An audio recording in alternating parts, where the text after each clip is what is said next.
Hello बच्चों, let's read the following question. Following question में क्या बोला है?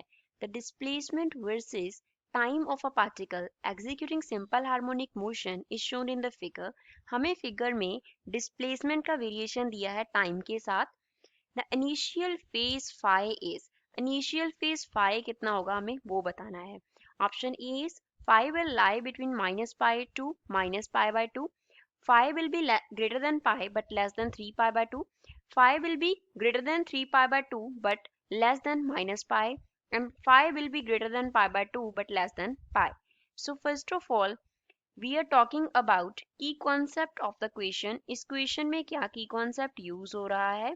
तो question में हमें दिया है SHM.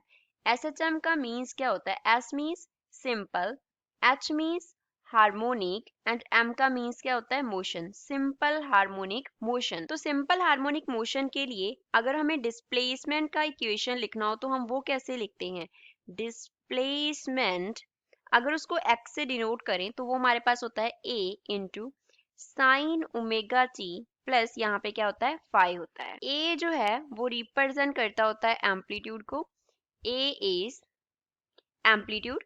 ओमेगा क्या होता है? Angular frequency, omega is angular frequency.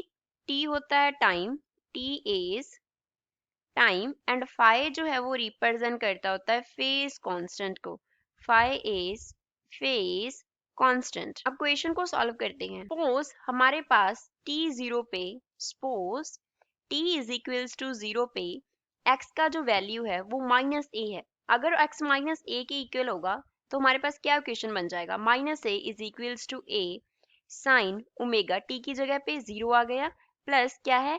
Phi है। तो ये इक्वेशन बन गया, a से a कैंसिल हो गया तो माइनस वन किसके इक्वल आ गया?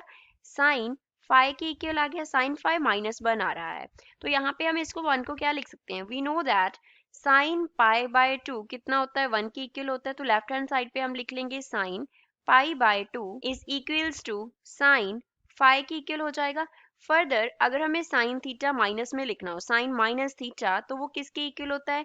माइनस साइन थीटा के इक्वल ही होता है। तो यहाँ से हम लेफ्ट हैंड साइड को क्या लिख सकते हैं? We can write sine minus pi by two is equals to sine phi. That means phi का जो वैल्यू है वो किसके इक्वल होगा? माइनस पाई बाय टू के इक्वल होगा। तो फाई जो है वो माइनस पाई बाय टू है अगर x जो है वो माइनस ए के इक्वल है। अब a जो है वो एम्पलीट्यूड है। एम्पलीट्यूड क्या होता है? Maximum displacement. ऊपर की तरफ अगर हम देखेंगे तो ये हमारा होगा पॉजिटिव डिस्प्लेसमेंट, नीचे की तरफ अगर हम देखेंगे तो ये हमारा होगा नेगेटिव डिस्प्लेसमेंट। नेगेटिव माइनस में, नेगेटिव होगा तो माइनस में, मैक्सिमम डिस्प्लेसमेंट है तो वो क्या है? एम्पलीट्यूड है। अब अगर हम इस पॉइंट को कंपेयर करें तो ये पॉइंट जो है वो मैक्सिमम डिस्प्लेसमेंट को रिप्रेजेंट नहीं करता। मैक्सिमम डिस्प्लेसमेंट कहाँ पे है? यहाँ पे है। तो ये जो डिस्प्लेसमेंट है ये क्या होगा?